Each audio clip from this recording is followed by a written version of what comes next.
నమస్కారం. మేము చెప్పిన విధంగానే జరుగుతున్నాయి. అసెంబ్లీలో కూడా బీఆర్ఎస్ పార్టీ ఇదే చెప్పడం జరిగింది. ముందే జాగ్రత్త చేశాం.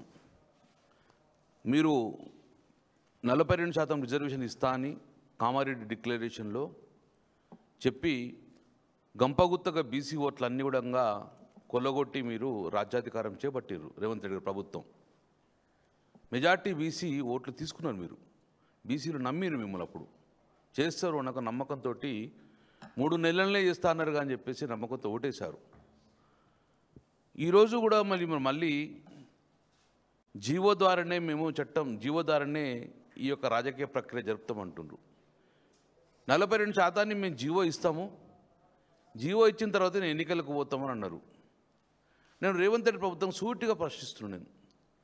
నిజంగానే 42% బీసీ రిజర్వేషన్ మీద మీరు గిట్ట జీవో ఇవ్వాలి అనుకుంటే ప్రభుత్వం ద్వారా జీవో ఇచ్చి దాన్నే చట్టం చేసి దాంతో ఎన్నికలు పోతా అంటే చట్టం అయితే గిట్ట మరి 22 నెలలు ఎందుకు ఇవ్వలేదు? మీరు అదే రోజు ఇవ్వచ్చుగా. మీరు మొదటి రోజునే మీరు ఇక్కడ ముఖ్యమంత్రి అయిన 3 నెలల లోపలనే ఇదే జీవో ఇవ్వచ్చు కదా. 22 నెలలు ఎందుకు కాలయాపన చేసిండ్రు? ఈ జీవో ద్వారానే ఎన్నికలు జరుగుతాయి. ఈ జీవోని మేమిచ్చిందే, రాజ్యాంగం మేమిచ్చిందే ఫైనల్ అన్నప్పుడు మీరు 22 నెలలు ఎందుకు కాలయాపన చేసిండ్రు? నెంబర్ 1. నెంబర్ 2, ముఖ్యమంత్రి గారు నిన్న చిట్చాట్ చేశాను ఢిల్లీలో. క్లియర్గా చెప్పడం జరిగింది, ఒక ముఖ్యమంత్రి గారి నోట్లోకి వెళ్ళి మాటలు వెళ్తే అది జీవోగా మారుతుంది.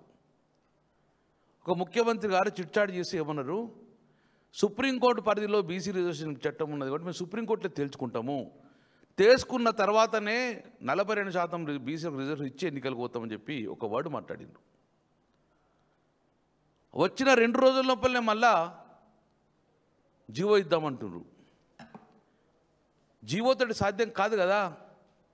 మేము ఆన్ ఫ్లోర్ హౌస్లో కూడా చెప్పడం జరిగింది, మళ్ళీ ఇక్కడ కూడా చెప్తున్నాం. మేము ముఖ్యమంత్రి గారు వెనుకబడిన కులాలను అన్యాయం చేస్తే సహిస్తాము, అవమానం చేస్తున్నాం మమ్మల్ని. మీరు అన్యాయం చేస్తే సహిస్తాం మేము, కానీ మమ్మల్ని మా జాతులను అవమానం చేసే విధంగా మభ్యపెట్టి ఈరోజు మోసం చేస్తున్నారు మీరు. మాకు తెలియదా ఇది మోసం అని? మేము చెప్పలే అసెంబ్లీలో? ఈ భారతదేశంలో సక్సెస్ఫుల్గా 40% రిజర్వేషన్ సాధించిన రాష్ట్రం తమిళనాడు రాష్ట్రం. ఫెయిల్ అయిన రాష్ట్రాలు బీహార్ లాంటి రాష్ట్రాలు, మహారాష్ట్ర లాంటి రాష్ట్రాలు ఫెయిల్ అయినాయి. అసెంబ్లీలో చెప్పినాం, ఎందుకు ఫెయిల్ అయిందో గమనించండి, ఎందుకు సక్సెస్ గమనించండి. సక్సెస్ దిశగా పోవాలంటే రాజ్యాంగం 9వ షెడ్యూల్ని మాత్రం చేర్తనే చట్టమైంది. అప్పటికి వాళ్ళు 20 సంవత్సరాలు పోరాడుతున్నారు. 94 వరకు పోరాడినరు. 94లో ఆ రోజు జయలలిత గారు ఏం చేశారు అనుకుంటున్నా చెప్పడం జరిగింది. మళ్ళీ చెప్తున్నా వినండి.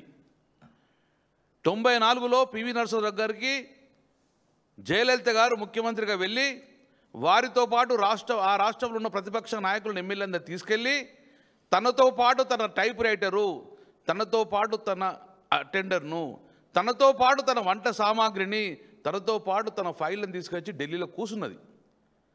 నేను చెన్నై వెళ్ళాను, తమిళనాడు వెళ్ళాను, నాకు రాజ్యాంగం 9వ షెడ్యూల్లో చేర్చేదాకా తమిళనాడు పోను అని చెప్పి భీష్మించుకున్నాక ప్రభుత్వాలు దిగొచ్చినాయి. ఆ రోజు 9వ షెడ్యూల్లో చేర్చడం వలన 94లో వారికి ఇప్పటికీ బీసీ రిజర్వేషన్ అందుకున్నది.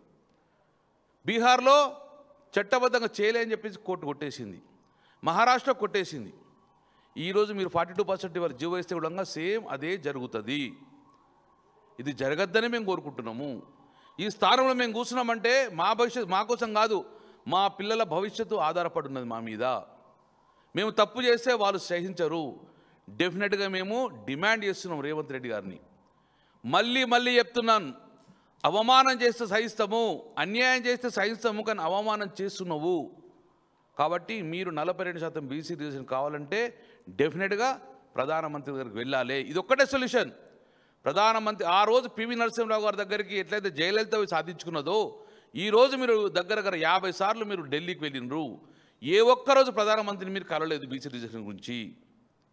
ఏ ఒక్కరోజు మీరు 100 మంది పార్లమెంట్ సభ్యులు అసెంబ్లీని పార్లమెంట్ స్తంభించ చేయలేదు.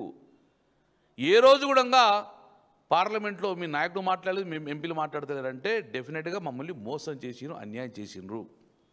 మళ్ళీ ఇప్పుడు కొత్తగా నాటకం పెట్టి 42% జీవో ఇస్తా అంటే ఈ జీవోను రాకముందే కోర్టు కూడా అయితే భవిష్యత్తు ఇప్పుడు లేదు. ఒక్కటే ప్రప్రదంగా చూసినాం. జీవో వస్తే జీవో మీద అగ్రవర్ణాలు బీసీల మీద కోటుకోతారు, కానీ జీవో రాకముందు పోతుందంటే డెఫినెట్గా ఇది మీ కాంగ్రెస్ పార్టీ మరొక్కసారి కుట్రలో భాగమే. ఎన్నికలు మేమేం చేయాలి, కోర్టుకేనంటే డెఫినెట్ కోర్టుకోతారు. మేము అసెంబ్లీ చెప్పినాం కదా, రాజ్యాంగ పరిధిలో లేనప్పుడు సుప్రీంకోర్టు డైరెక్షన్ ఇచ్చిండ్రు. సుప్రీంకోర్టు డైరెక్షన్ ప్రకారం 50% మించద్దు అన్నప్పుడు దానికి సెక్యూరిటీ కావాలి, ప్రొటెక్షన్ కావాలంటే రాజ్యాంగంలో 9వ షెడ్యూల్ చెప్పడం జరుగుతుంది. ఈరోజు మళ్ళీ గవర్నర్ దగ్గర బిల్లు పెండింగ్ ఉంది. గవర్నర్ గారు ప్రెసిడెంట్కి పంపిన అంటుండ్రు. డెఫినెట్ ప్రెసిడెంట్ గారు కూడా క్యాబినెట్ సూచన మేరకే చేస్తారు కేంద్ర ప్రభుత్వం. అంటే దానికి కావాల్సింది మోదీ గారిని కలవడము. ఇప్పుడు ఇమ్మీడియట్గా మీరు చేయవలసింది ఒకటే, నిజంగా బీసీల పట్ల